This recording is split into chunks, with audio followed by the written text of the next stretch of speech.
Eto na nga mga chong, marami tayong basketball updates. Ang malaking epekto ng pagkawala ni Christian Stan Hardinger. Nakakalungkot na balita. LA Tenorio nagpahiwatig ng magre-retiro after ng 19 years of excellence, 8 championships at 1 unforgettable comeback from cancer.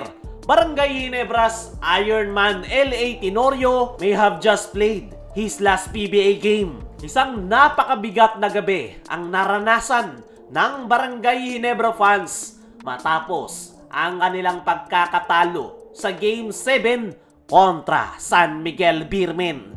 Pero bukod sa pagkatalo ay ang mas nakakalungkot ay ang posibilidad na yan na ang huling laro ni LA Tenorio sa PBA. Habang inaalala ang kanyang clutch performance sa nakalipas na Game 6 ay biglang naging emosyonal si LA Tenorio, kung saan ayon sa kanyang naging latest interview ay nabanggit nga nito na memorable game para sa kanya ang nakalipas na Game 6 dahil hindi niya nga daw alam ang mangyayari sa susunod na linggo o buwan. Simple lang sanang tanong patungkol sa kanyang naging performance noong Game 6 pero naging paiwatig ng isang malaking posibilidad na kanyang pagre-retiro sa edad na 40 at matapos ang halos 2 dekadang pagdadala ng Barangay Ginebra.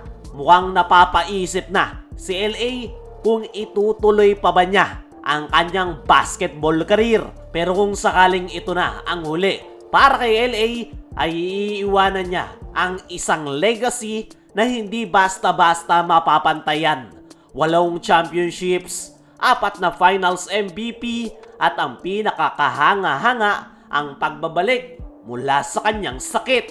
Noong 2023 ay kinilala siya bilang PBA Comeback of the Year matapos siyang bumalik sa hardcourt nang walang kahit anong setback at isa nga siyang tunay na inspirasyon. Pero gaya nga ng kanyang sabi, hindi ito ang ending na kanyang gusto. Nabanggit pa nga ni LA Tenorio na nakakalungkot dahil possible na yan na daw yung kanyang huling laro. At ang Game 6 nga raw ang pinaka-most memorable game para sa kanya this season dahil sa Game 6 lang daw talaga siya nakapaglaro ng maayos. At sa gitna ng lungkot, pinili pa ring magbiro ni LA.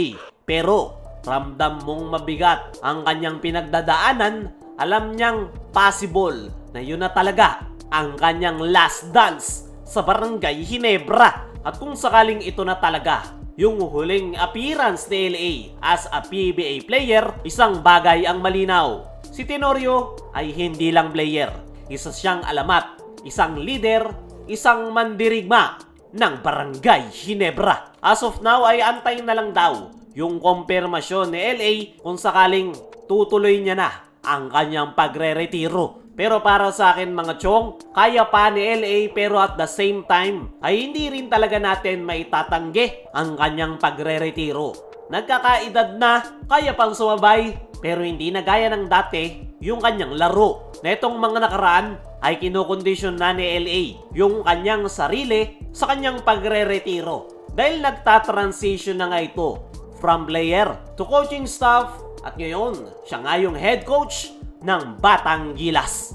Magiging maganda rin para sa Barangay Ginebra ang pagre-retiro ni LA Tenorio dahil mas magkakaroon ng pagkakataon yung mga batang players na makapasok sa kanilang active lineup. Kaya mga chong, ano ang masasabi nyo ngayong napapaisip na at possible na magre-retiro na si LA Tenorio?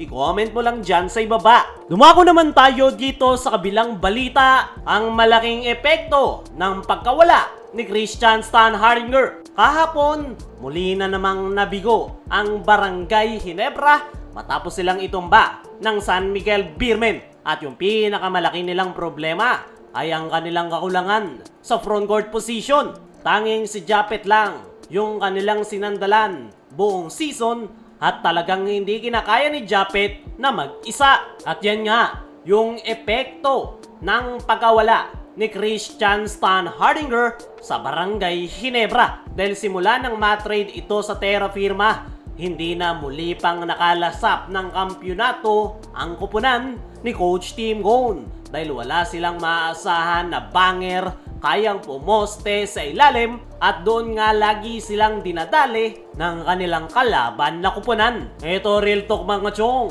Okay naman si Japet Aguilar pero hindi nga consistent ang kanyang performance. Lalo na kapag tinamad at bumagsak yung kanyang balikat ay wala nang nasasandalan pa si Coach Tim sa painted area. Kaya kapag pangit ang laro ni Japet ay alanganin na agad ang Barangay Ginebra. Sa ngayon ay nasa terra firma ang Rice netong si Christian Stan Hardinger at dahil nga napabalitang na-disband na ang nasabing kupunan ay pwede itong ulit kuhanin ng Barangay Ginebra sakaling matuloy na talaga yung pagkakadisband ng terra firma at walang bumili sa prangkisa dahil paghahatian nga ng mga teams yung mga players at may pagkakataon ng Ginebra na muling makuha si Christian Stan Hardinger. Kayo mga chong, ano ang masasabi nyo sa naging epekto ng pagkawala ni si Stan sa Ginebra? Ano rin yung masasabi nyo ngayong napapaisip na si Tenorio sa kanyang pagre-retiro? I-comment mo lang dyan sa ibaba.